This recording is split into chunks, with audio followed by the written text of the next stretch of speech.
Hey there, Skullheads. I'm Snags. I'm Ol Silky. And tonight we've got Todd Severin of Ripple Music on the podcast, which is freaking awesome. And we're gonna finally do our Doom Stoner Rock Heavy Psych episode we've been wanting to do for a while. And I will weigh in some of these uh shows we've done in the past on larger genres has been daunting to me, yet we managed to pull them off. And here we're finally doing a Doom show, which like we've done a new wave of British heavy metal, and I did not see how we were gonna pull all that together, and we managed to. And this show having Todd on it, We've I couldn't got think of Doctor a better way Doom to on do the this. show, so Yeah, I think we'll be good. yeah. So But first we want to just acknowledge this is a 5-year anniversary of Eddie Van Halen passing on to yeah, Valhalla so he could jam with Lemmy. And eh, here's my is that you're toasting Eddie Van Halen scotch with your and Black whiskey Sabbath? here, Yeah, scotch I've and got soda. tea, and I've got tea in my Misfits mug. So yeah, here's to Eddie Van Halen. This is from the back to the beginning. Yeah, he mentions that mug at the beginning of every episode. He's very I proud of try to. it. um, and then some big news. Russia's gonna do a reunion kind of tribute to Neil Peart tour, which is big Next news. year, and they've added a female drummer who is Jeff Beck's drummer, Yeah, Annika Niles, I think. Yeah, Niles. Yeah, Annika Niles. She is uh, a ridiculously good drummer. So yeah. I've checked out. Well, I checked out that video you dropped in the chat earlier yeah. today. Yeah, So it's cool that she's doing that. I can't imagine the shoes to fill, but I would hope that the Rush fans all come out just to hear, the well, songs that again. tour will sell out like Oh in yeah, 5 minutes. Yeah. yeah. All right. Anyway, In general, we're a pop culture podcast covering music, movies, and books. We've done episodes on Mickey Spillane detective novels, weirdo actors like Crispin Glover, music from the Beach Boys to Slayer, and we've been wanting to do a Doom Stoner heavy rock heavy psych podcast for a while now. And so um before we started recording, Todd said he had an exclusive, a WoFat exclusive. So, what better way to start this episode than breaking some exclusive news from the source here? What do you got for us, Todd? First of all, guys, thanks for having me. I appreciate it. I can't believe it's been 5 years since Eddie Van Halen died already. yeah, that creeped That's up on me exciting. this morning. Yeah, it's crazy. Man, I would not have thought that at all. So here's a little story for you. I got a couple of Van Halen stories, but the first one is I picked up the first Van Halen album the day it came out. Wow. Never heard it, just thought the cover was cool. I remember, it opens up with "Running with the Devil" and then "Eruption," and I had no idea what I was listening to. Right? Nobody sounded like that at the time. No, yeah. Yeah. And then I went out and saw them on their first tour up through the Bay Area, My God. as a headliner. Small God little damn. theater. You have the best fucking stories, dude. Keep going. That's what happens when you're old. Right? The band that opened for 'em was a band called Scream or The Scream, and they were actually pretty good. I actually have their record. I went out and got it. But Van Halen was amazing. It might have been right when Van Halen 2 came out. I've been, like, right Okay. on the cusp of that. It Uh, was it was phenomenal at the time. There was nothing like it. And then So here's that the that would story. have been them coming back from Europe because I think they immediately nabbed opening for Sabbath, and then Van Halen 2 came out and they were back in the States, but they Yeah, were I'm sure that they would have played in the Bay Area, at some of the smaller clubs before that, but This is the Yeah. first time I saw them as a headliner through the Bay Area. Wow. I was so into them. That first album to me is still I'm not a huge Van Halen fan, to be honest with you. I mean, I'm not gonna go through their whole discography. Uh, Mhm. I Well, don't like especially King. after they died in the plane crash after 1984, I mean, Yeah. they didn't do anything until 2011. There's Yeah, a big gap there. um, it's funny you say because by 2011, you're talking about the Renewal album they did with Dave? Yeah. Just the Dave years is all that we The recognize. A different kind of truth. If it when I heard Tattoo, I was like, "Ah, this is more crap from Van Halen." And then he told me, he said, "No, listen to the rest of the album." So Right. my Van Halen playlist has that entire album except for Tattoo. I'm with you. It's shocking how good Yeah. that it's so much better than it had the right to be. Yeah, I yeah, Yeah. did Yeah. not expect it to be that good. yeah. No. Quick little And story. We were at the we were at the Sharks game, and during halftime, but when the period breaks, they put people down on the ice to do crap, right? And Mm. one of the guys who I was with got chosen to go onto the ice and play the musical chairs with the inflatable floaty things, nice. Yeah. and he was the second to last one. He fell, broke his wrist, and the reward he got for doing this was that Van Halen CD, right when it came, Nice. Wow, and he wasn't into it, so he gave it to me. So he got the broken wrist. I got the Van Halen CD. There you nice. go. It's a good That record. album, I dare say, Different Kind of Truth is a David Lee Roth solo album with Van Halen behind him. Um, it doesn't quite fit into the Van Halen puzzle. Um, Well, you don't But have the it's Michael Anthony backing vocal yeah, kinda, that there's was so key. many layers. Almost every time you put that album on, you hear something else, and Eddie is just that incredible. You really hear the different layers.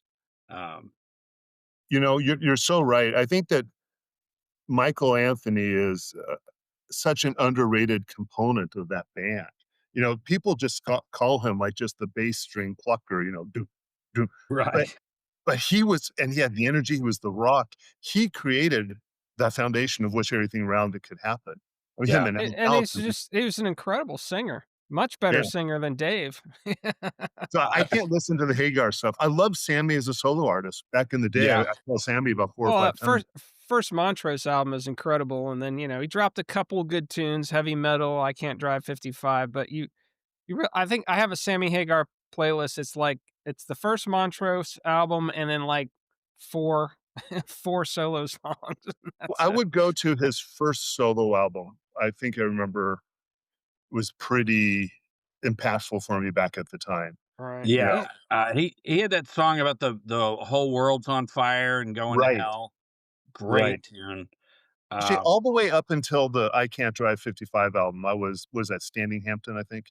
I All the think way up so. until then, I was okay, but man, I hated Van Hagar. It just never Yeah. worked for me. It's No, such a it was terrible. disappointment. It was a huge disappointment, yeah. I always my theory that Van Halen 1 was based entirely on that first Montrose record. Um, Really catchy, heavy guitar and, a a pop rock vocal styling, uh, that that stencil, if you will, Yeah. and I think they knocked it out of the park. Um, Maybe timing or having, Neil Monk behind them, I don't know, but, uh, I think they did better than what Montrose did with that first record, but I feel like that Montrose record is the reason that Van Halen album came together. They were a huge influence on Van Halen. It actually ties into the subject of this episode because Montrose, um, they wanted to do heavy metal that was uplifting and bright. They specifically were trying to be the anti-Black Sabbath, Yeah. Well, which, and that's what that it's Van like Halen record is. party Yeah, metal. yeah, Um, and that's exactly what that Van Halen those yeah. first 5 records were all, like that. Yeah. Yeah. Speaking of Black Sabbath, since I mentioned it, why don't we so there's a Todd did a great interview on a podcast called the Heavy Galaxy Podcast, specifically focused on this genre of music. we'll link that on the website. I highly recommend everybody check it out. I'm not gonna ask you to repeat everything from that podcast, but that your Black Sabbath discovery story is awesome. Can you repeat that one for us? Yeah, sure, and we'll leave that Wolfat nugget for later Yeah, okay. because I All right. 'cause I Yeah, we diverted the conversation. Yeah, that's fine. I was, probably 12 or 13-ish, I imagine, maybe 14, and, growing up, for me, music was mostly AM radio, right? Because I mean, back then, you had mhm, AM and FM, that's all you had, there was no other options, yeah, and, I did get into FM radio certainly through high school. There's a couple stations, KZAP up in San Francisco, KSJO down in San Jose, KZAP, I'm sorry, was in Sacramento, but there was a good San Francisco station too, KSAN. And they really, expanded my mind as to what music was. But when you're 12, 13 years old, you don't have a lot of avenues. You grow up listening to your parents' music. We all did, right? mhm, So I grew up with Simon and Garfunkel, Neil Diamond, Gordon Lightfoot, Cat Stevens, and the Hair soundtrack. That's like the uh, five the Nicoles hair of sound, the yeah, Hair soundtrack. And my dad had it on reel to reel, so it was always a big adventure oh, when wow, he'd play that. It sounded great. And but, you reach that age, you start exploring on your own, right? And I had an older sister, but she wasn't into music and she wasn't really around that much. But I had a friend who had an older brother. And there's nothing better than when you're young to have an older brother in high school, right? Who can yeah, pass you on all the information. So my friend and I were like pretending that we loved all these bands like Rush, who you're talking about, or Sabbath or Thin Lizzy, when in truth we never really had even heard them or mhm, so knew what they were like, but we know that his older brother Danny loved it. And one of those bands, like I said, was Black Sabbath. And at the time I'd gotten into Kiss. I bought the Destroyer record, right brand new when it came off the shelf. Um, and Aerosmith, and I was kind of expanding that musical palette a little bit. And I was down in a thrift shop in Danville, just some random thrift store. And I was record shopping, which is something I would still be doing, today if I wasn't talking to you guys. mhm, The and I found this Black Sabbath record, and it was "We Sold Our Souls to Rock and Roll," which is their double it's LP hits, compilation. Yeah, great, right. I mean, it was a phenomenal introduction to a band, but it was I think what you what you're referring to in the interview is that it was the scariest fucking shit I've ever heard in my entire life. I mean, it was insane. I'd never heard any music like that. So, you know, if you think about Kiss and, you know, God of Thunder and, Detroit Rock City, yeah, maybe there's a little something going on there that's different than just AM radio, but not much. And with the Sabbath record, you put it on, the very first song, side one, track one is Black Sabbath. Right? It wow, starts off with that church bell and yeah, the thunder and the yeah, rain, and you doom, and I've never heard, something played that heavy and that slow, and, I was just like, "What in the what the" can I swear? Am I allowed to swear on this? yeah, Fuck yeah, you can. Okay, good, 'cause I always fucking did. Um, but I was like, "What the fuck is this?" And then if you guys know the record, the original vinyl LP, it's a gatefold, and when yeah, you open it up, the inner gatefold is this crosses ghostly. upside down, No, no, it's a It's woman a in a woman in a casket. yeah, a oh, woman in a yeah, It's a woman in a casket holding a cross on her chest, and her, yeah, face is painted, and she looks dead, and I've never been somebody who actually liked horror movies, and so I'm looking at this image of this woman, in the casket, and Ozzy's going, "Oh god, no," and I'm just going, "What am I listening to?" You know? right, yeah, yeah, And then there's it, points in that song where Ozzy just sounds insane, like he's having a totally breakdown. insane. Yeah. well, Absolutely, I mean, and the gatefold to Sold Our Soul, her head is oblong as well, it's uh a it's a freaky picture. it's a weird side shot. I thought you were talking about the gatefold to Black Sabbath's first record is the No, inverted cross. But right. yeah, that woman is weird looking as well. Okay, so now put yourself in my Yeah. place. Say you're 12 years old, you don't necessarily like horror movies. You kinda live in a big creepy house up on a hill, with lots of Mhm. trees around and no neighbors, and it's nighttime, and who knows where your family is, you're just in your room by yourself, and you put this record on, and that song is playing, and that gatefold is staring at me, and I was terrified. But Yeah. I think by the time, If Fairies Wear Boots came on, I think I was pretty much hooked. Yeah. Yeah. Uh, I know you talk about hearing music that terrified you. Um, the, uh the song "Love Bites" by Judas Priest, um, I would listen to, Metal Shop on Friday nights back in the early '80s, and Bob Coburn was the announcer, and, um the Defenders of the Faith album was coming out, and they played that song, and, you sat there and just recorded everything, and I recorded that song, but it was just that it was about a vampire and just that when you feel safe, ow, it terrified me. Yeah, Like yeah. I was like, something's gonna come out of the speakers, uh, and a lot of the metal, I discovered Iron Maiden through a kid's older brother who had all those 45s that Derek Riggs had illustrated, The early Diano stuff. yeah, yeah, Yeah, yeah. and we were terrified by Eddie, yet you were drawn to you're like, "I have to like this." And if you think about the bullshit that was on the radio, all the Duran Duran, all the, Flock of Seagulls, the early '80s MTV, uh, we didn't have a choice. We were almost forced to like this music, but, Snags and I, we both love these old early '70s obscure bands too, like Wicked Lady, Iron Claw, Buffalo. Um, I just give me a three-piece from '70 that recorded one album, I'm all over it. What about May Blitz? They recorded 2 albums. Who? May Blitz, May Blitz, M-A-E? Oh, MAY. he he'll have the vinyl by next week, Yeah, Scott. right?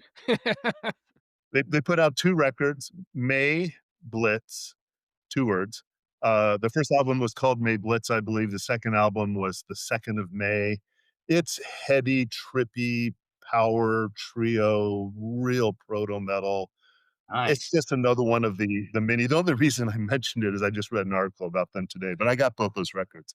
They're both Nice, good. I'll check them out. Because like, Lord of Baltimore, Yeah. uh, just I love that shit.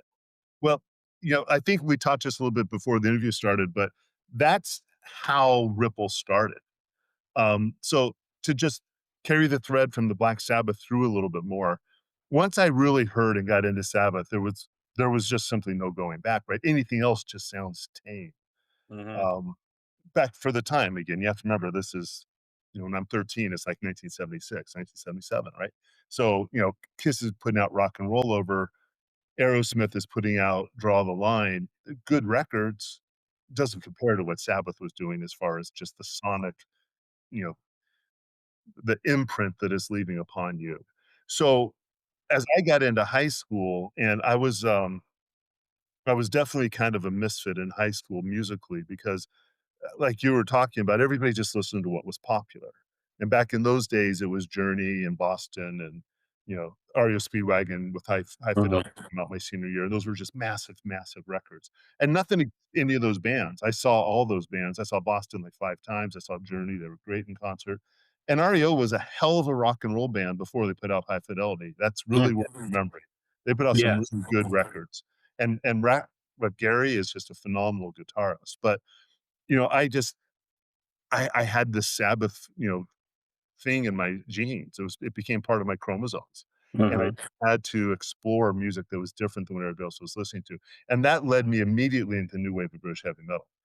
So I was reading Enemy, and I'm reading Sounds Magazine and all that stuff. There was a store in the town close by me that I would go to and just hang out because that's where all the 7-inch singles came in. So I have all those Derek Riggs singles, plus everything else that came out, the Motorhead and the Saxon and the Vardis, whatever bizarre 7-inch came out of the new wave of British heavy metal, I bought.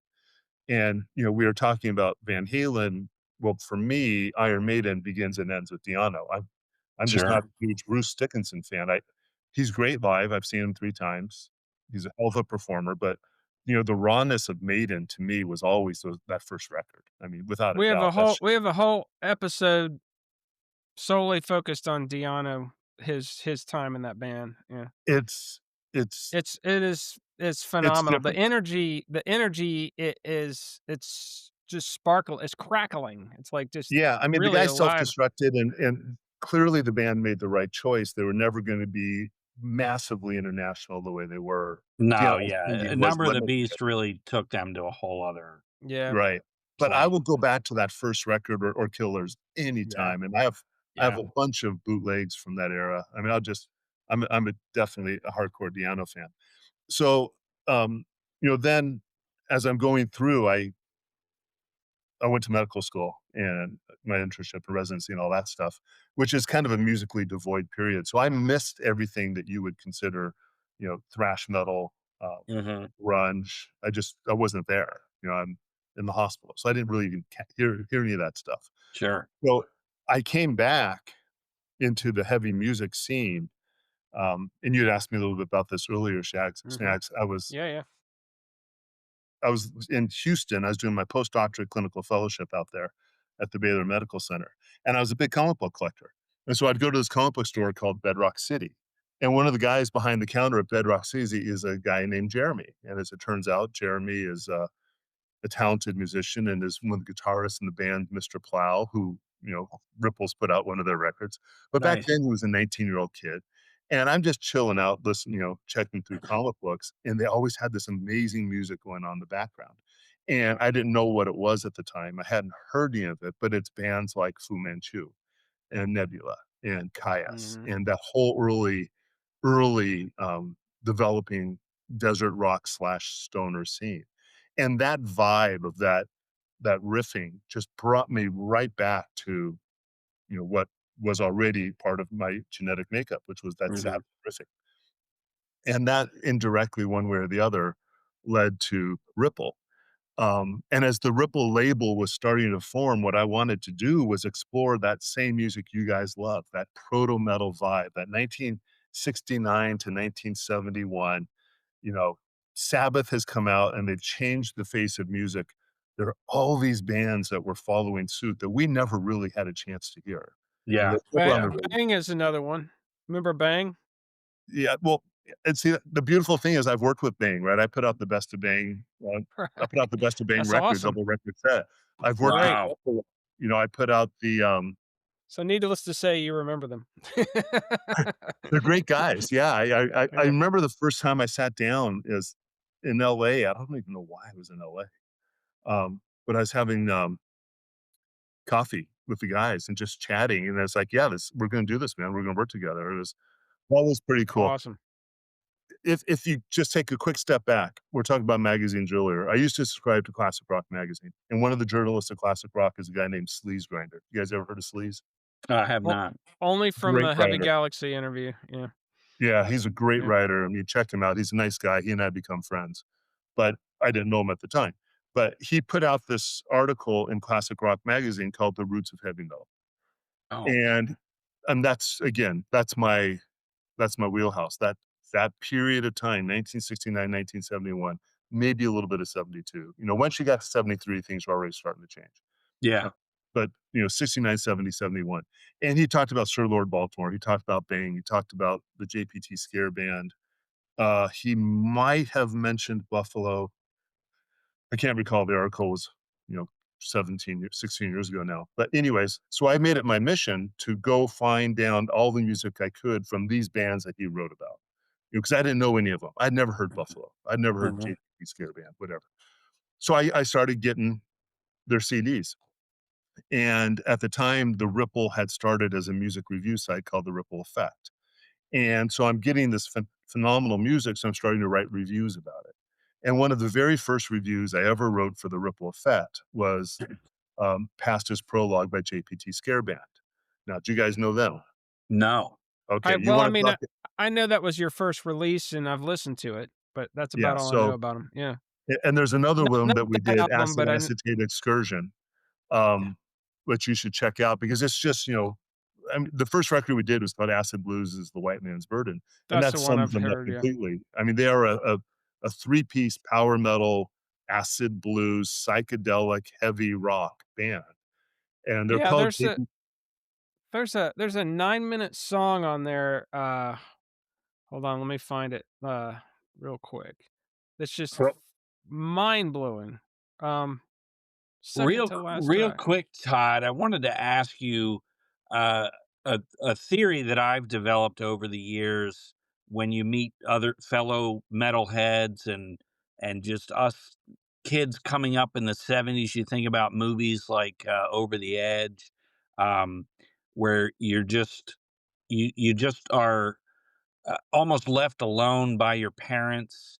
If you still have your parents, you're in your own world, left to your own devices. And metal gave us a shield from the bullshit. It gave us a camaraderie, a brotherhood that you don't see in other genres. I don't think. Um, and dysfunctional families. Snags and I both came from really dysfunctional The families. the shorthand for that is we were raised by hippies. So Yeah. Yeah, the yeah, go ahead. I concur completely. If I can jump on the dysfunctional family bandwagon, and my wife's probably gonna start laughing pretty soon. Um, one of the things for me about the music and doing my own exploration of it is it was my own little world. It wasn't something I shared with my parents. It wasn't something in fact, they hated it, which probably made it better. Um, Yeah. I didn't share it with my sister. It was just my own thing, and the music was loud enough that you really could be transported to a place where all of the yelling and screaming outside your door doesn't exist, Yes. Yeah. you And know, and the that's shittier things get, the more likely you are just to go to your room yeah. and you find that one special record that captures whatever it is that you're feeling and you don't know how to express at that moment. Right. Yeah.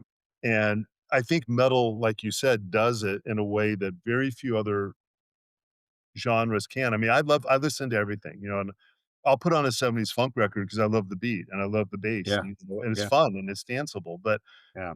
when you got that sort of anger and, pathology outside your door, not a lot of dancing was wanting to be done. Right. You know? No, but you that's a good analogy. I personally, 5, 6 years old, would fantasize about, Kiss busting through the wall like Mr. Kool-Aid and and destroying, my mom's boyfriends. Nice. Just Gene could have done torching it, man, with those dragon boots, man, the Yeah, yeah, spikes. just breathe fire and on them. breathe fire on the Yes. guy, torch half the house, and, Yeah, Kiss gets a lot of shit, but I don't think We unless you love grew up Kiss. in Kiss America is in that mentioned. time, you don't know what they meant to us kids. mhm, Yeah. yeah. They come up in every single episode of this podcast for some reason. I don't know why, Even but though I'm kind of a literally closet Kiss fan. I like to, say stress to anyone listening that after 78, that's really the cutoff. But we bring them up almost every episode. doesn't Yeah, I matter mean, what the subject is, somehow they come up. I don't know Yeah. why. That well, because first Jake Go ahead. they're part of our blueprint. I mean, they just Yeah. are. Mhm. And, they get a lot of shit, and I remember the first time I saw Kiss in concert, I was kinda like, "Oh my god, they're not about the music at all, they're only about the show." And then I went home and listened to the records, and again, yeah, but you know what? The music really does kick ass, man. They had some really Yeah. fucking good Strutter is just a good song. Yeah. Yeah. Yeah. Hotter Than Everything Hell on is a Hotter great Than song. Hell. Yeah, Everything Hotter Than on Hell is a 1,000 Hotter great Than song. Hell. years, rock bottom. There's all I think kinds of that their great their songs. debut record, if it wasn't Kiss and they weren't wearing that makeup, particularly that makeup on the debut, because Peter Criss's makeup was screwed up. But if Yeah. Yeah. it wasn't for them being Kiss, a lot of those songs, Black Diamond, Mhm. 100,000 Years, and there are some Mhm. really good songs that they wrote. Yeah. They wrote a lot of crap too. I think, Gene Simmons, like, Ladies' Room is just garbage or whatever, Right. But but it's But funny. It's funny, and when you're yeah. 10 years old, you're like, "Ah, ha, ha." You know what I well, mean? You're so laughing my at the room was lyrics. covered head to toe, floor to ceiling in Kiss posters everywhere. Yeah. Everywhere Yeah, you looked was a same Kiss poster. here. Yeah. On the ceiling, I had an Aerosmith poster, and that I spent all my time staring at this dead chick at the gatefold of Black Sabbath album. Right. My Yeah. childhood. Well, Hilarious. tell us about that first JPT Scare Band, that was the very first Ripple release. It's very bluesy, it's very bluesy.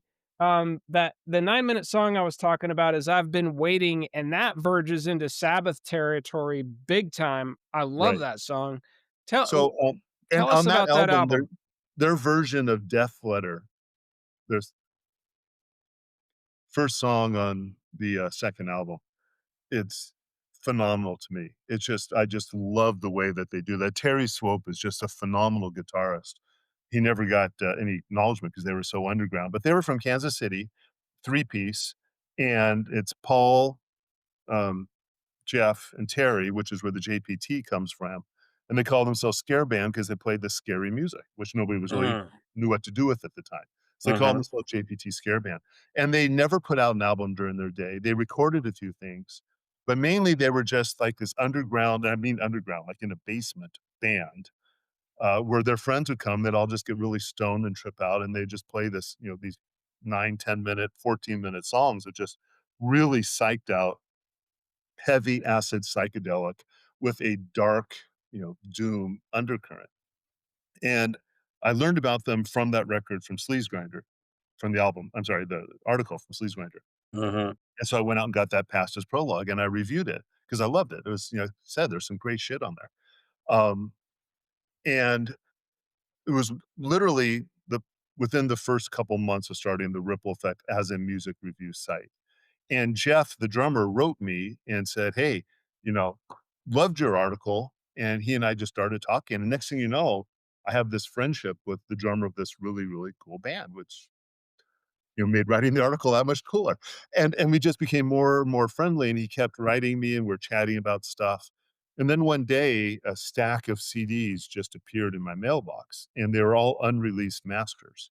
Like I still have them. There's like 6 or 7 CDs of unreleased masters from JPT Scare Band. And is this And from, like, I stuff that was recorded in the '70s? Old yes, stuff? yes. Wow, okay. So what had happened with them is they had recorded stuff in the '70s, nothing was ever released. Um, a label called Monster Records finally put out 2 records of theirs, Rape of the Titan Sirens and Acid Acetate Excursion. And Monster was a '90s label, and it was, very small release, and then that was gone, and Monster's out of business. And then nobody had really ever heard of JPT Scare Band again until this article that Sleaze Grinder wrote came up. And so now I have all these amazing and the music was amazing, all these unreleased masters, and I wrote Jeff back, I said, "Dude, this stuff's amazing, some incredible songs. What the stuff you heard came from those CDs, but I don't know what to do with this, I can't review it, it's not released." And he goes, "Well, I don't want you to review it, I want you to release it." I'm all, "Yeah, what? What are you Yeah. talking about? I'm an ophthalmologist, man. I'm a fucking eye doctor in California, I know nothing about putting out a record, I'm not a record label." I just started this blog just on the, shit and giggles, just to review the record I have in my collection that nobody ever heard of. That's why it's called the Ripple Effect, just to Mhm. make some ripples on, the 17,000 CDs I had on the shelf behind me. Right.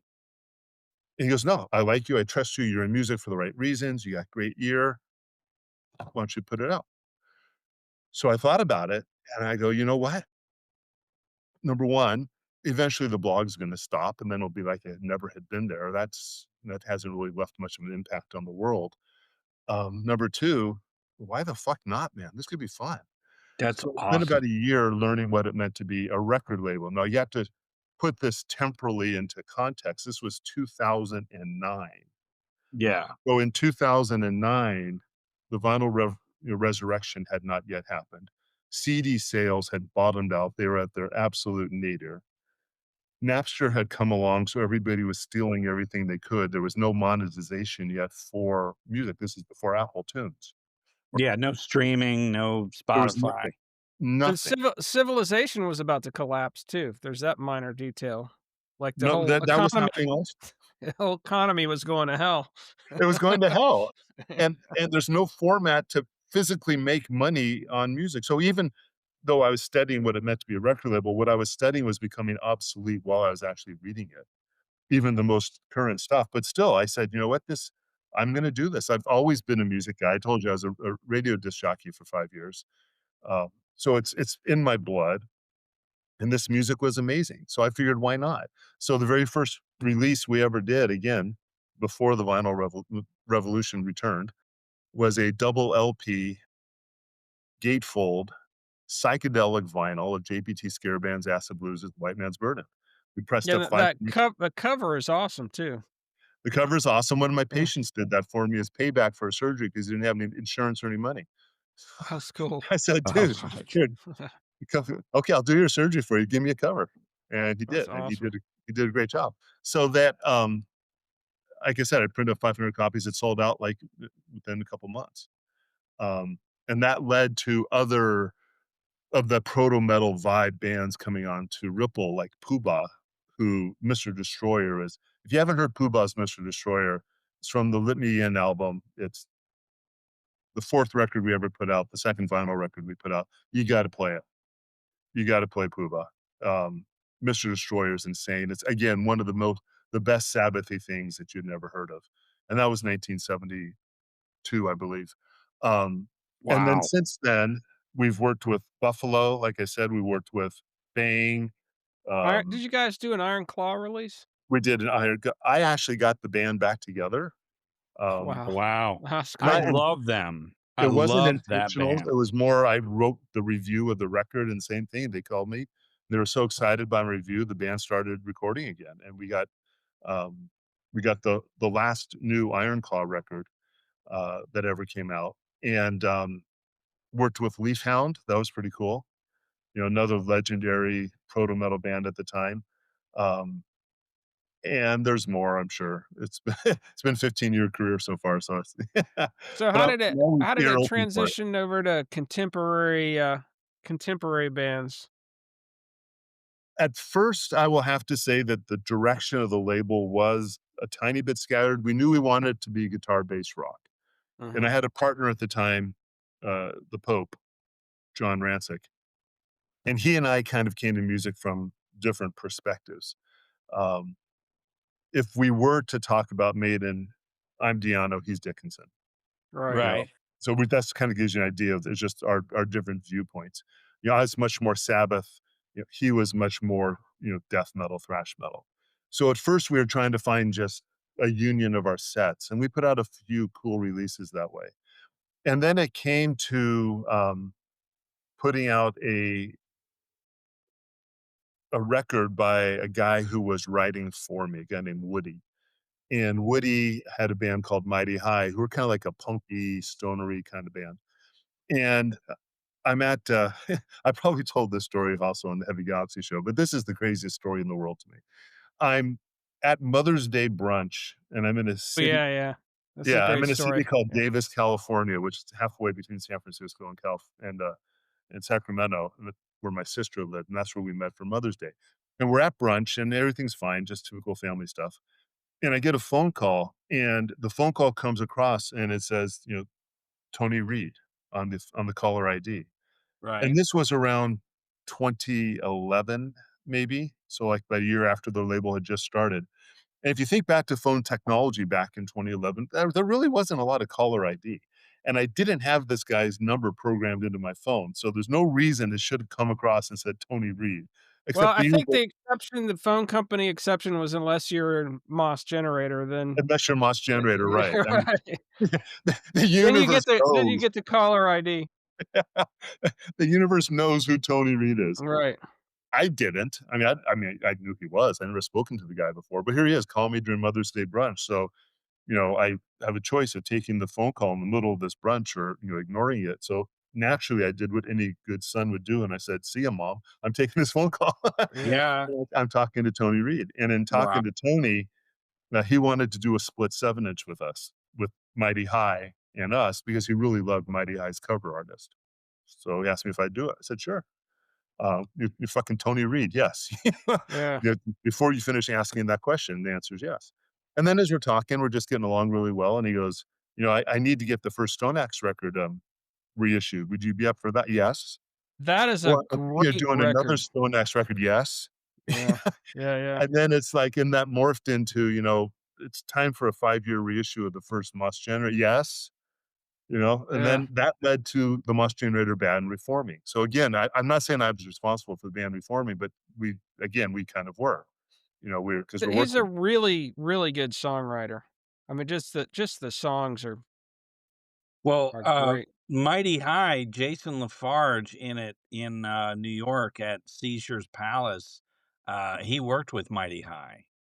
So Jason Lafarge is a friend of his. He worked at Tower Records with him in the '90s, and he's a producer in New York now. So we actually did an episode talking about all the people he worked with. So he actually worked with Mighty High? Yeah, yeah. That's Okay, pretty crazy. Yeah, interesting. Yeah, Woody's from New York.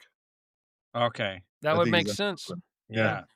Yeah. So that brought Tony Reed into the fold, and he kinda became the de facto 3rd member of the Ripple team, and that kind of gave me now my direction because now I was really starting Right. to explore, all this music that came in the post Fu Manchu, Nebula, Mhm. Caius world. Um, and once you got over to the Moss Generator side of things, and now you're following Sabbath as that genealogy is coming forward, the whole world of stoner doom, heavy psych just opened up. I'm sure you've seen the documentary Such Hawks, Such Hounds. Yeah. Have you seen that? So I was watching that this weekend just as a kind of prepper, and it just kind of dawned on me that documentary ends like the millisecond before Ripple hit the scene. It was released in 2008. It covers everything right up until you hit the scene. And I just thought that was kind of interesting. We're going to post that along with the Heavy Galaxy interview so people get the complete picture. But Well, it's really interesting how that you guys just dropped right after that, and that's like the definitive documentary on everything up through 2008 anyways. It's and, you had, Man's Ruin Records then, and yeah, I you had remember I remember discovering them in the '90s. For right. me, the grunge movement died out and you had, Oasis and all these bands. The mainstream moved on from heavy rock and just discovering Meteor City and Nebula and Man's Ruin. You remember Thorazine, the magazine? Yeah. And all that stuff, it was like finding an oasis in the desert, And there you was the, know? European label too called The No Music pun Car intended. who put out some amazing stuff. The Music Um, Cartel? the TMC, yeah, The Music Okay. Cartel. I've actually picked up some of their bands. Um, yeah, that's the history that came right before me. You're Right. and Yeah. they just did such an amazing job of mining the fertile underground that was happening back then. But I didn't know about any of that until, I was doing that fellowship that I was telling you about, which is in Houston. That was 1994 is when I first heard Fu Manchu, and that really, brought me back to, like I said, that genealogy that had been instilled in me musically. Now, one of the cooler things about that is that, uh, Bob Balch and I have become pretty good friends, and I've never worked with Fu Manchu, but here's your first exclusive for the day. I Drop it. am putting out a record with Bob Balch, uh, Nice. and and you, sir, Mr. Brett in the Judas Priest T-shirt, Yeah. will love this because it's his essentially his homage to early '80s metal, and the band is called Axe Dragger.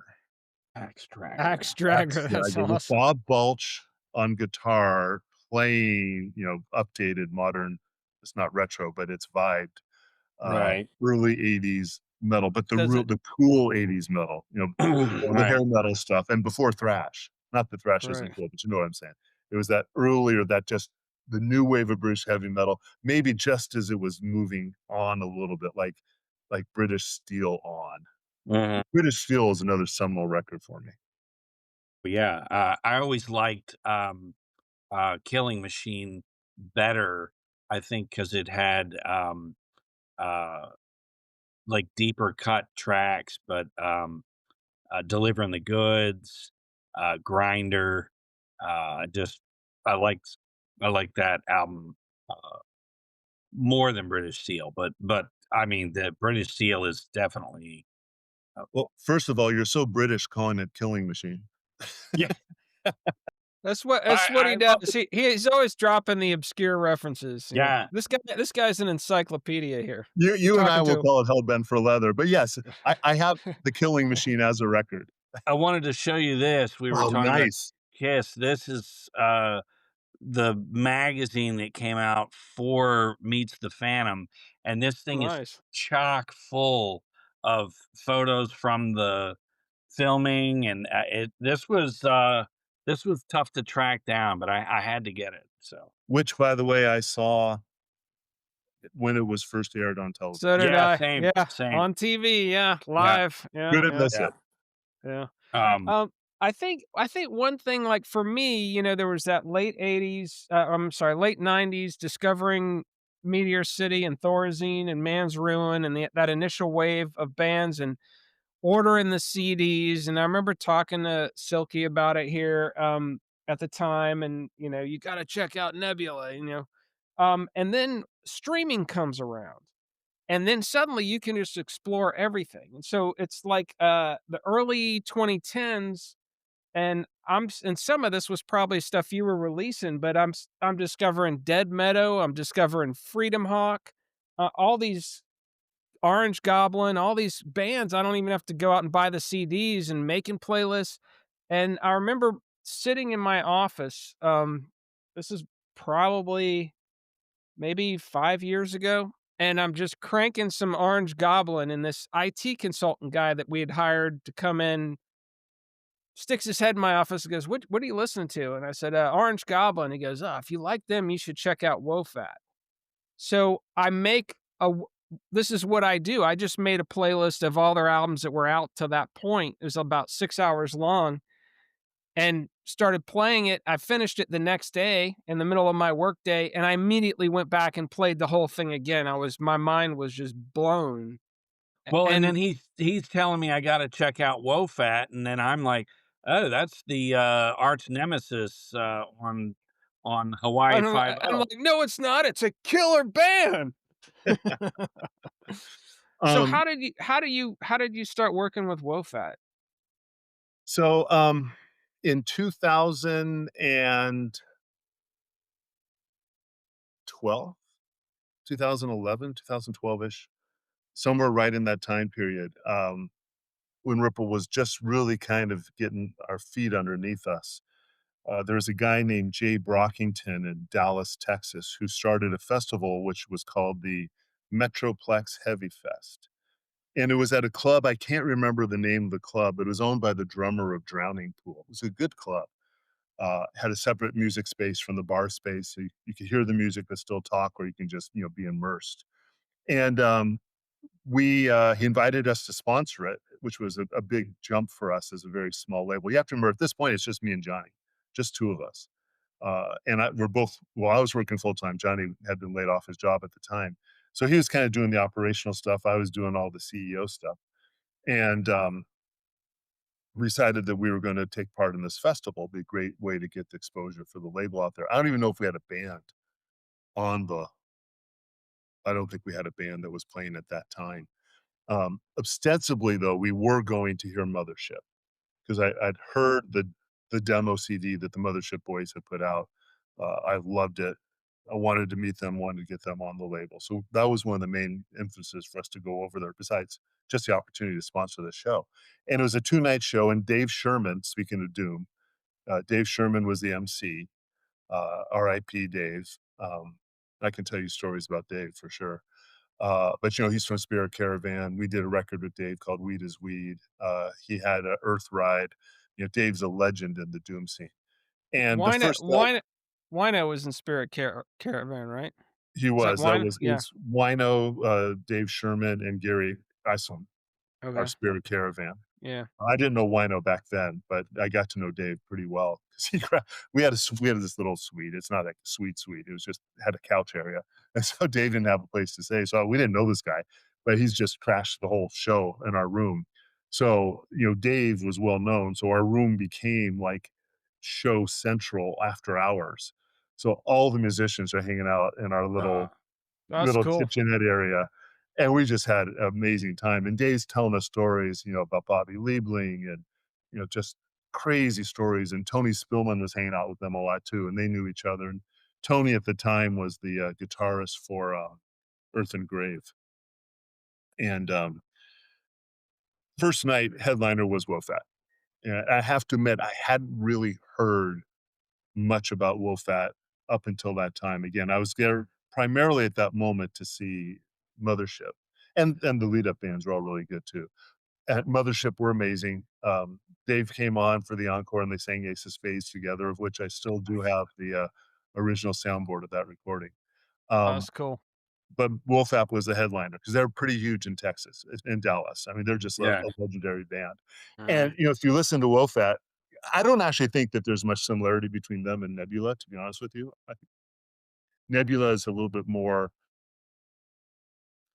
for me anyways, a little bit more in the more standard song structure bass, the standard riffing, more like they're not like a Fu Manchu, but they're also but they're so to me, they're more straight ahead. Mhm. Wolfat has just got that deep swamp blues, doom, psychedelic vibe, and they get on there and they just, ride that groove, and Yeah, the jam element they're leaning in the earthless direction, yeah, I mean, and basically what it's they're that. doing on stage is probably, yeah, at least 50-60% improvised at the time, and you Oh, know that nice. by just watching the guys, and the way they're communicating with each other, and, Kent is a phenomenal guitarist, but they're all 3 of them, uh were just amazing, amazing musicians. So we got to know the guys from that show, and we just had a strong musical connection with them immediately. And from that time, it was just a matter of when we were going to be able to work Yeah. together. So we started off with them. We did that record, The Singularity, which to me is just their best record. And now I've been doing reissues of their earlier records because they were not released in America. They were released on a German label called Nasoni, but they didn't get an official American release. So we've already done The Gathering Dark, we've already done whatever, Psychedelic Psychedelic. I was gonna say Psychedelic Psychedelic is one of the best titles I've ever heard. That's it's just it such a great title. so now Psychedelic. the little gem for you is I just put the finishing touches on it, and in December of this year, is that correct? Yeah, December 12th will be the 3rd of our Wolfat double LP reissues. This is going to Wow. be, Noche del Chupacabra. Noche Nice. del Awesome. Chupacabra. And, That's great. I do think there's a new Exclusive. You Wolfat heard it record here coming. first, ladies and You gentlemen. heard it here first, and I think Yeah, there's a new Wolfat record coming too, so you can go Oh, that's check that's it out. awesome. fantastic. I like, Clutch for the same, approach to they'll play blues and then go right into heavy. Right. That's another one that, I What do you think of Earthless? I freaking love Earthless. I mean, Yeah, that's I mean, yeah. if for me, Earthless and you'd mentioned it with Wolfat, it's it's just, you unplug the brain and you yeah. just go on a journey where Mhm. they're taking you. Yeah. And the nice thing is with Earthless and with Wolfat as well, is that the musicianship is so good that you can trust to them Mhm. to take you someplace. It's like you can let your guard down. Yeah. Yeah. Yeah. And I got the second time we saw, Wolfat, I don't know how many times I've seen Wolfat now, 5, 10, whatever. Um, but the second time I remember distinctly, my partner Pope was for somehow he ended up, like, on the stage. He was, like, just on the side of the stage. It was just the stage entrance kind of came from the back, and he just stood there. So he spent the whole show on the side of the stage. Um, and I remember just looking at him, and, yeah, I'm sure you guys have seen it as well, when somebody is no longer present, right? He was being transported. He was totally lost in the music, That's and then one of awesome. the other cool things about Wolfat is that when the label started, my wife wasn't necessarily a huge fan of the music, right? She's more of a urban R&B kinda girl. Um, Wolfat was one of those first bands because they do have such a groove, right? Mhm. Yeah. and she loves the Low Fat Boys. Her and Mike are tight, so she That's has great. Well, that's yeah. cool. Got her into it. Did was gonna you were gonna I was gonna mention oh you do RippleFest in Texas? Is that you? And in Europe, I think too, right? Yeah, so, we started the first Ripple Fest we ever did, was in Oakland, California, and it was Moss Generator, of course, Okay. with Tony, and it was a band called Zed and a band called Black Wolf, were 2 local bands, um, and then we just kind of liked that idea of getting a bunch of Ripple bands together for a night of music. So, the whole Ripple Fest concept kinda started. It's more of a loose concept than it might seem because I'm not everywhere and I can't do all these things on my own, and I still have the day Sure. job. But Ripple really runs like a family, both with the musicians and even the fans. We call them the Wave Riders because 'cause they're riding the ripples.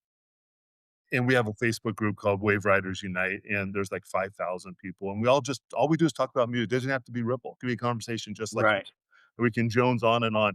It's a positive place, so you're not gonna be sitting there slagging on Sammy, but you're gonna be proclaiming your love for Dave, if you know what I'm talking Right. about. That's just the Yeah. way it is. Well, we Right. we we track down because what I'll do for different guests at times, and Snags did it with you.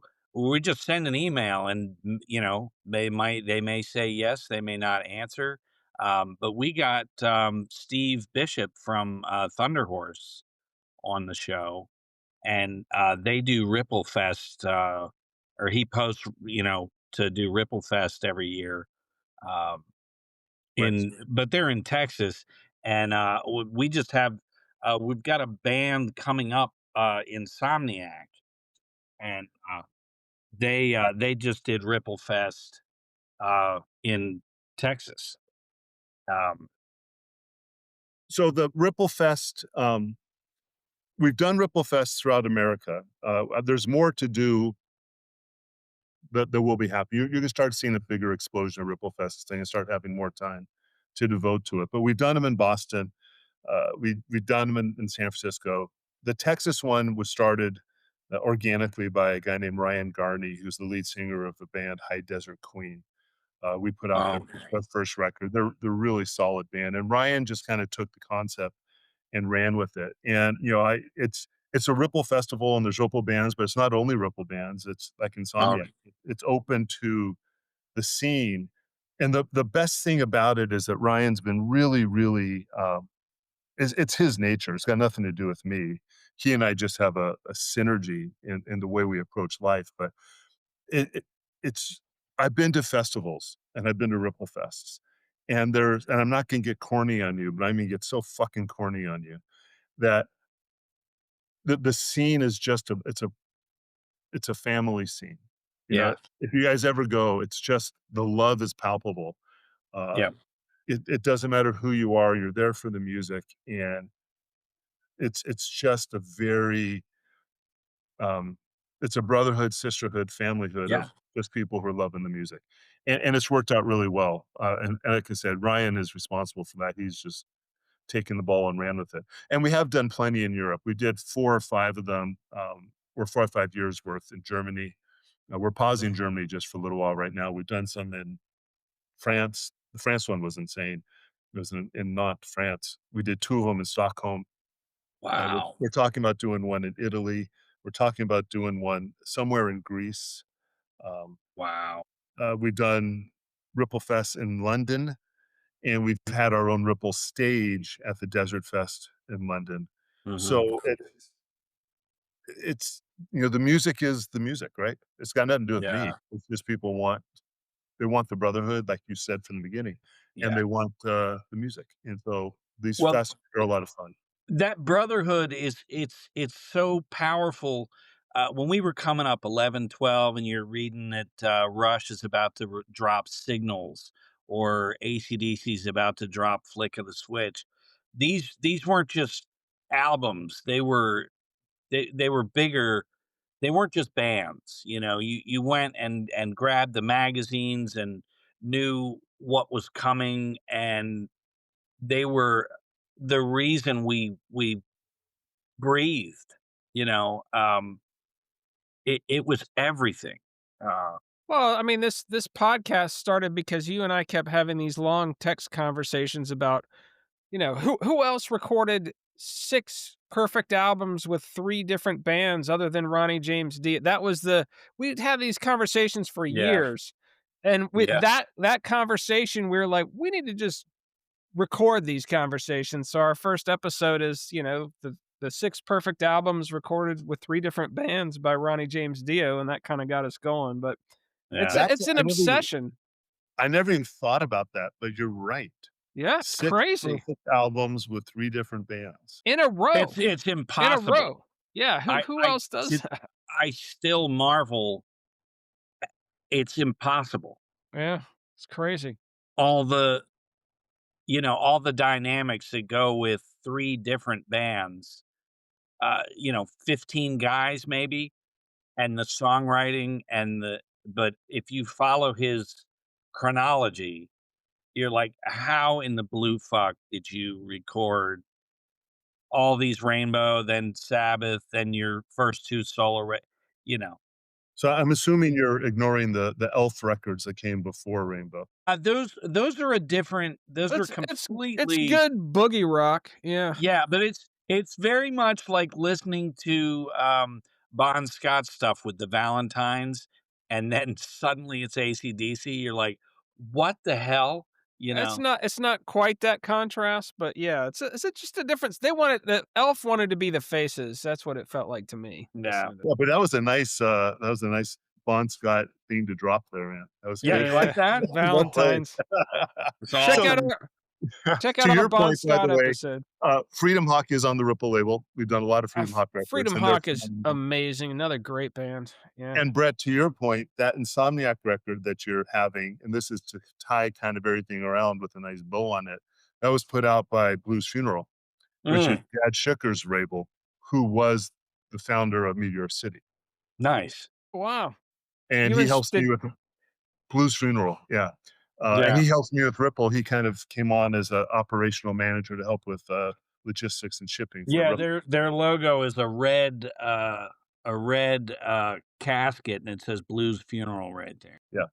So that is Chad Schicker's label, and again, he was one of the 2 guys who founded Meteor City, so Si it all S kind of goes around. Silky This was, tight with the Cats from, Insomniac back in the '90s. So this is the Running with the Devil EP that was promo only, 1978, and, I we got do the these old Van shows. Halen logo. Yeah. Yeah, we do these shows, and I'm always telling Snags, "I have that. It's in a box," and I'm like, "I have to, you know, bring something on to show I do have this stuff," but, I was wondering why Well, you're walking around in the middle of this episode. It yeah. was to go get that obscure Van Halen EP to Yes, show it I to had to to because Todd. he saw the well, first I tour. kinda get it now. Yeah. Yeah, it's red vinyl and, Is that the side OG issue, or has it been reissued? no, this is OG. Okay. Um, side B has, Porky Pig. Yeah, No, Looney Elmer Tunes Fudd. label. Has Yeah. Elmer Fudd, and then, this side, lists the 5 songs. What songs are they? So you have, Running with the Devil, then Eruption, Ice Cream Man, and, Eruption into Ice Cream Man is a totally different song, and then side 2, You Really Got Me, and Jamie's Crying, and, And is was it produced by Gene Simmons? no, No. this is Those are the songs from the album, but it was just yeah, released as a promo EP I yeah, gotcha. this in Okay. this went '78. It's this not like went to demo stuff. this went to the radio stations, and it's on red vinyl.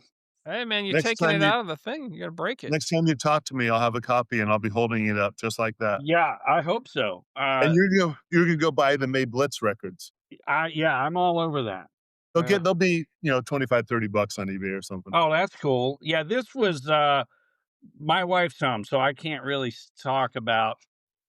I The won't money you it's spent? $5 probably, I bet. Yeah, Maybe 6. well, this says 19 I've had this. Yeah, yeah, since '78. I remember Yeah. before we wrap this up, I wanna hear about your book, Todd, just a little bit because we do cover books and everything just a little bit, but But, just to tell you how obsessive, Silky is, like, 10 years ago, he texts me and he goes, "A friend of mine was asking me what I know about buffalo. Now I gotta find out everything about buffalo before I get back to him." It's like then, like, a week later, he had a bunch of buffalo records. It's just Well, Yeah. crazy. I mean, that's been, again, one of the highlights because I got of course, I love Buffalo, and I got totally into Buffalo. Um, my wife and I were down in Sydney, and, of course, I'm going Oh, record shopping because I am as sick as you obviously are, Brett. yeah, yeah, And, my wife is as patient as you can imagine to a point. right. And, but she let me, and I was down there, and I got a couple, of the OG pressing, Ozzy pressings of the Buffalo records, Volcano Rock, and, oh, what's the next one? Death? Um, You know what I'm talking about? Dead Again? yeah, I'm trying to pull them up because I love the one with, Average Rock and Roller on it. I'm trying to see, Buffalo band, I can't think of the name of it. It was, Dead Forever.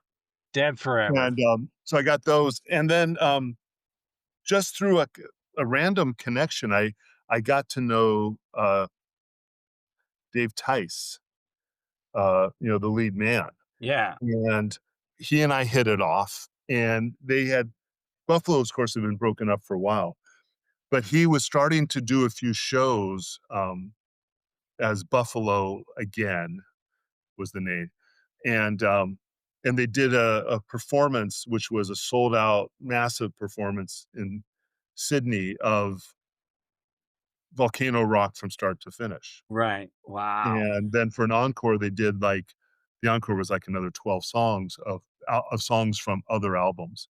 And he came to me and asked me if I'd put out a live version of, Volcanic Rock, which had never been played on a live album before.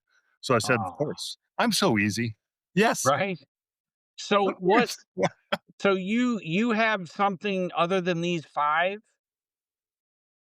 Uh, n just the one I put out. He doesn't know what 5 you're looking It's at.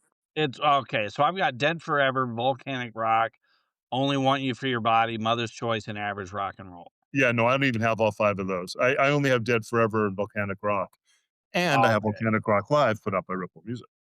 Okay, are Nice. are those on, Spotify or Yeah, yeah, everything okay. should be out there. I Um, gotta look those back up because I just have the ones here. so I Are Buffalo's got you an amazing band. They are uh, the Aussie Black Sabbath. oh, yeah, yeah, I lump them in with, like, the other AC/DC maybe, but yeah, uh what do you think of Cosmic Psychos? Have you heard To have you be heard honest with you, I'm not aware of Cosmic Psychos. Ah, I'll send you a Hit me. documentary about them. They're basically Okay. the Australian version of Motorhead. Alright, El El Connor's Condor, gotta pimp the website, pimp the website. then we gotta hear about The the book and snagsandsilky.com. We got t-shirts, Okay. we got What mugs, one more quick story we got before action figures. Alright, We, what? we one more own quick story before we Google. move to the book, Okay. Alright, because Thanks. Brett's thank you. mentioned AC/DC 322 times during this Yeah, interview. The Very very first fun. concert I ever saw in my entire life was AC/DC, Cheap Trick, Blue Oyster oh, Cult, Ted Nugent, and Journey, and it was AC/DC with Bon Scott touring oh my god. If You Want Blood. It was Yeah, before Highway to Hell came out. 1978. Oh my god. Wow. That's awesome. And Cheap Trick was before Live at Budokan. So there were 2 totally unknown bands, and this was a Yeah, stadium show in Oakland. It's called Day on the Green. yeah, yeah. Full stadium show, so 50,000 whatever Wow. people. And and AC/DC is the very first band, and, you got this kid running around in his school, I had no idea what to expect from them at first. I never heard of Right, them yet. right. But even in that venue, as the opening act of a 5-band bill that includes a band like Journey, who was massive at the time, Yeah, they had the balls to jump down off the stage with Angus on top of Bond's shoulders and walk out through the audience. that's beautiful. I've remembered that, my entire life, so Well, and what's beautiful about that is they're thinking none of these other bands are going to do this. you know? Right. Well, and then the strangest thing, of course, was followed up by Cheap Trick, and they're also a freaky kind of band when you're for your first show, right? Sure, Well, sure. live, they're pretty damn good. They're Live, they like were live. really good, but they Yeah, yeah. don't look like a rock and roll band. So No. now here was another funny thing is that Blue Oyster Cult was the 3rd band up, and this was moderately early in their career. And so they weren't that big yet. And when they got to play Godzilla, I remember distinctly the drummer reached around behind him and he grabbed this large paper mache head of Godzilla and put it on his head. Nice. So he drummed Godzilla wearing a Godzilla mask. And then the next time I saw them was probably 2 years later, probably after Burnin' For You had come out. Uh-huh. And now they're huge. And they have this 50-foot animatronic Godzilla in the back Oh, of the nice. stage. It's like times have changed. Well, Albert Bouchard did our show, uh, Nice. and that was tremendous. We're He you told know a hysterical story about destroying an automobile when he got kicked out of the band. It's really it's worth listening to. I'll check it out. Yeah, Yeah. yeah. Yeah. I'm sending you a Um, Cosmic Psychos playlist. You will fucking love the Cosmic Psychos. I'm ready. I'm a I'm huge sending you. Motorhead guy. I mean, I from the Yeah. first yeah. the 7-inch singles I told you, the first one I bought was Louie Louie Tear You Down Backside. Um, Nice. it's probably cost me $2 or something. It was just Uh-huh. in the case. And it turned out that that record store that I was hanging out at all the time, and I was one of the younger kids there. I was in high school already. I was like probably senior in high school, but I still was one of the younger guys there. Turns out that all the rest of the people that were regulars hanging out there were all the guys that became the formative bands of the East Bay thrash scene. That store was the nexus for the development of what became East Bay thrash metal. So, Wow. the Exodus guys and Death Angel and Slayer Testament, all those bands, these guys just hung out there because that was the importing place of new wave of British heavy metal. was Forbidden around Forbidden in was that like a half generation behind them, right? little They're like after? the next generation. Now I Yeah. know Craig very well. Craig's become a good friend of mine. Wow. Um, but They I met just put a new single out. Yeah, I met Craig when he was in Spiral Arms, with, Tim Narducci, who's in The Watchers, who, who's with Ripple. So, Mhm. connections just kinda go deep. I've been in the studio with Craig. He's a really, really nice guy. But no, I did not know Forbidden at the time. He might have been there. I mean, I didn't even Right. know who these guys were. Right, sure. I'm kind of on my own, right? I just go in by myself. Like I told you, a musical outsider, so I would just go there to hang out.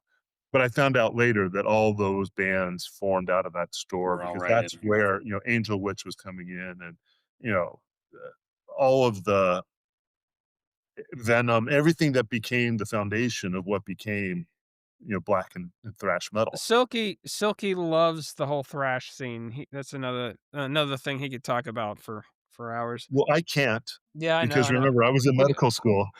yeah, No, yeah. it would be cool.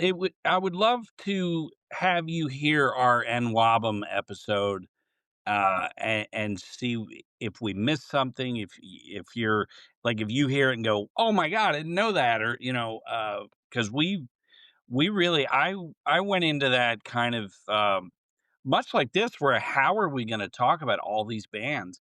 And it just worked. Yeah, I knew this would be easy just because of the whole just overall arcing history of heavy rock and doom. We're just so steeped in it, you know. Have we And then talked we about got it all? Doctor We got the Doom right man. here.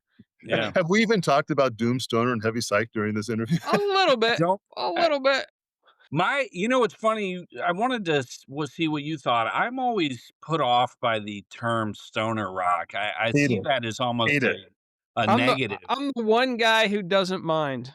Like, Everybody, I I feel know it. it's really popular not to like it, but I like weed and I like heavy music, Yeah, so but I feel like it detracts from what it is. It's just pure to me. It's The problem with it is that for Bill, Bob, Jane Harris over there, and they like music, like, they liked Pearl Jam, like, growing up, whatever, and, maybe they even like Greta Van Fleet because they heard a couple songs and they liked uh-huh, it.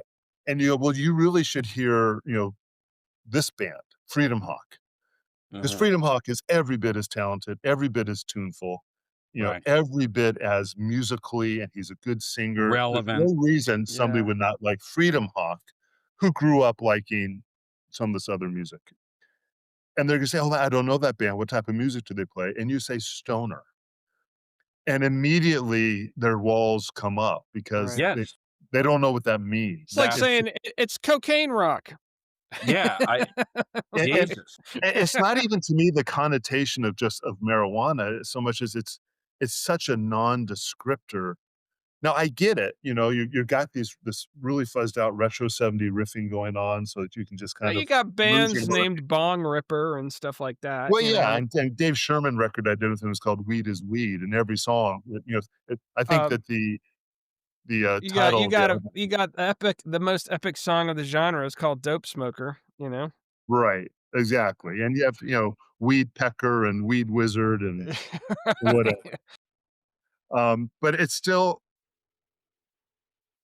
the It's music isn't all limiting. about weed. The music is Yeah, not all about weed, and the Yeah. yeah. bands that are not following that path, like a Freedom Hawk, I think are served a disservice by saying they're stoner doom because just nobody knows what that means. I just don't really know. I would used to say something like retro 70s heavy rock, but that doesn't mean anything, and that's too wordy.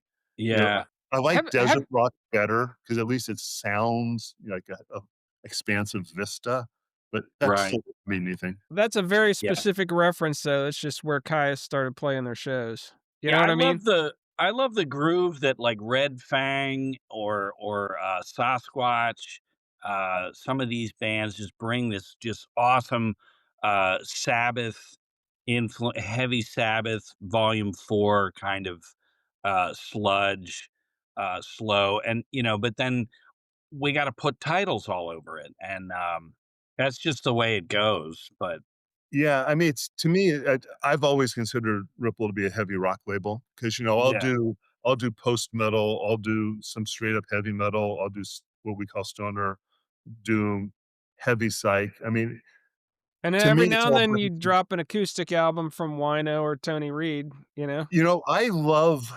I think that heaviness is a attitude and it's a tone rather than just a volume thing. Mhm. Yeah. I I agree. happen Yeah. to really like the early days of the News record. I really happen to like the first Tantric record.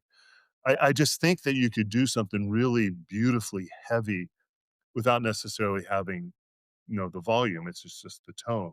So that's when I started the Blood and Strings acoustic series. And yes, Wino was the first one that we did. His new solo record's coming out pretty soon. And I just got Those 2 singles, though, it's more heavy. He's, like, getting back yeah, into the elect he's got more musicians playing with him on this one. The yeah. first one's really a Wino solo record, and then I did a Tony Reed solo record, They're and I very wanted to similar, keep those it. 2. Yeah, yeah, because they're, icons.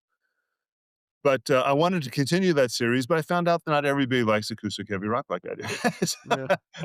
It really didn't But sell very well, it's so it's interesting, though, that both those guys decided to do acoustic solo albums, you know? I actually listened to those back to back, a the and Tony I Reed was record's beautiful. It's a yeah, gorgeous album.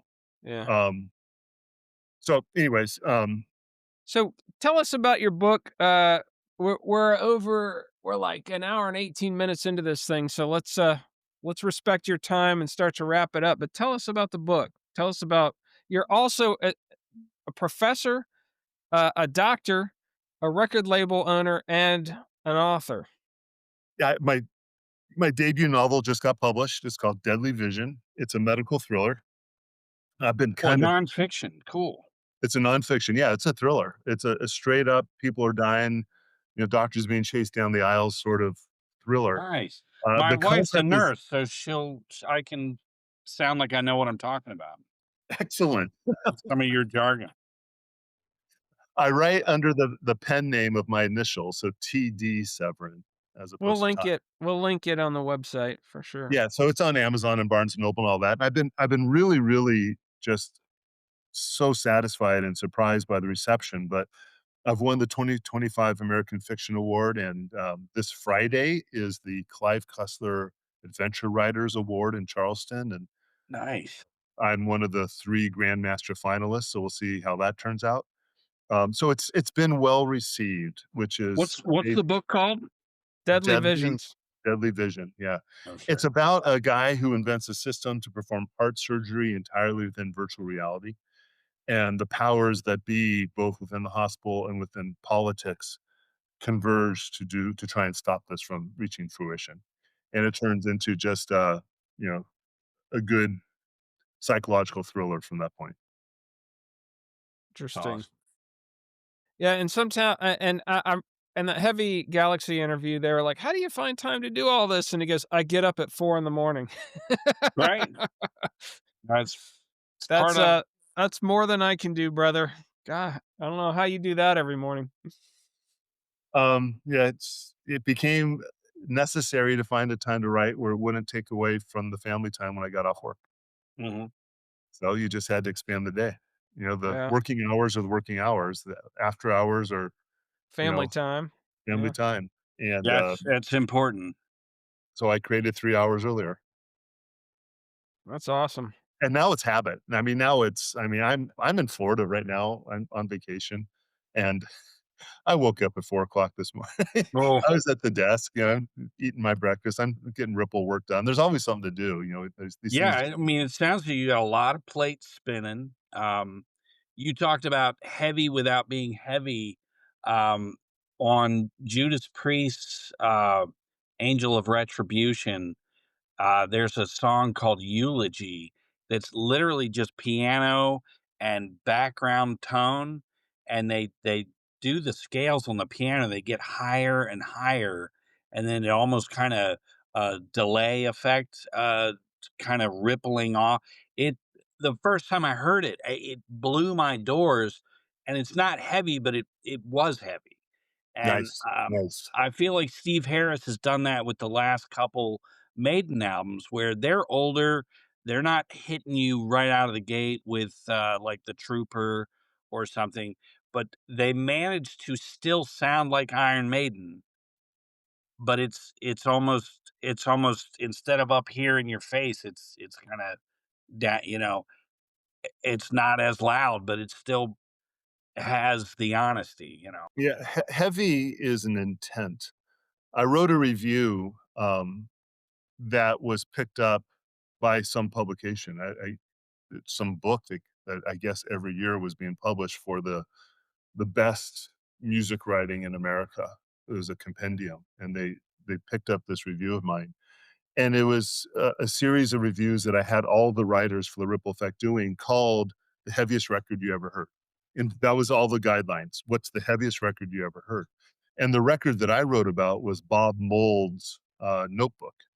You know, Bob Mould, the guitarist Husker singer Du. from Do. Yeah. Sure And do, if you yeah. heard that first album, the first solo album he did, Notebook, it's not Husker Du, it's not Black Sheets of Rain, it's not Endless Walls of Feedback, it's mostly acoustic, but the guy is in so much pain, Mm, and, it's one of my all-time favorite records, so that to me was heavy by intent.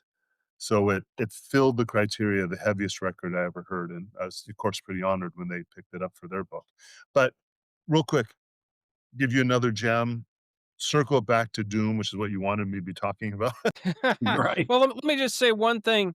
My favorite Husker Du song is "Never Talking to You Again," which is an acoustic song off Zen Arcade, Yeah, and it's just so whoever he wrote that about, he is never talking to them again. Alright. That's just Husker Du was a solid, solid band, and, you Yeah. know, Oh, Yeah. man, that live 8 Miles High cover? Holy yeah, crap. and the Yeah. fact that the 2, you know, the 2 songwriters had such different construction to their songs. You know, it just gave the album so much diversity between, you know, what they were writing about. I'm a huge Husker Du fan. I used to play them on the radio back when I was a DJ. Um, Mm. so Trouble, talking about Doom. Okay, Uh-huh. talk about old school American Doom. I don't think you'd have that conversation without talking about Trouble. And Eric Wagner, as you know, the singer of Trouble, was a legendary force, and sadly, he passed away, 4 years ago now, I think. I think it was 2001. He passed away on tour, he got COVID, Oh, and passed shit. away. Um, and again, you cannot go into American Doom without talking about Trouble from Chicago. And I kinda had a little lineage with Trouble through the band Earth and Grave, which I've mentioned previously because, um, the bass player of Trouble was also the bass player for Earth and Grave, so that's where that connection came in. But I was, I think I was actually here in Florida, um, probably last year, and I got, contacted by Eric Wagner's band. Um, it was Butch, who was the singer, not obviously in Eric's band, Eric sang, but he joined the members of Eric's band, and they had the very last song ever recorded by Eric Wagner, Oh, originally for his solo record, which came out just before Eric died, and they wanted me to put it out, and they got together and did a Trouble song as the B-side. So this is your exclusive because I haven't really truly announced it yet, but you mentioned the song Eulogy. Well, this 7-inch is gonna be called Eulogy, uh, nice. Eric Wagner. So it's Eric Wagner, Eulogy, his last song, as side A, and then the Trouble cover as side B, and we're doing it as a nice gatefold with liner notes from JJ from the Obelisk and some really nice pictures of Eric. Just kinda do a nice tribute to the guy with the last song he ever I'll recorded. have to get that. That sounds amazing. That's Yeah, cool. I gotta get it too. Have you heard of Lee Van Cleef? They're very much like Earthless. Yeah, yeah, I know Lee Van Cleef. They're great. Yeah, yeah. Oh, I dig them a lot too, but, So many bands we right. could talk all I night, but know, Jesus. we gotta respect Doctor Doom's time. He has to get up at 4 in the morning. Yeah, So that's coming up.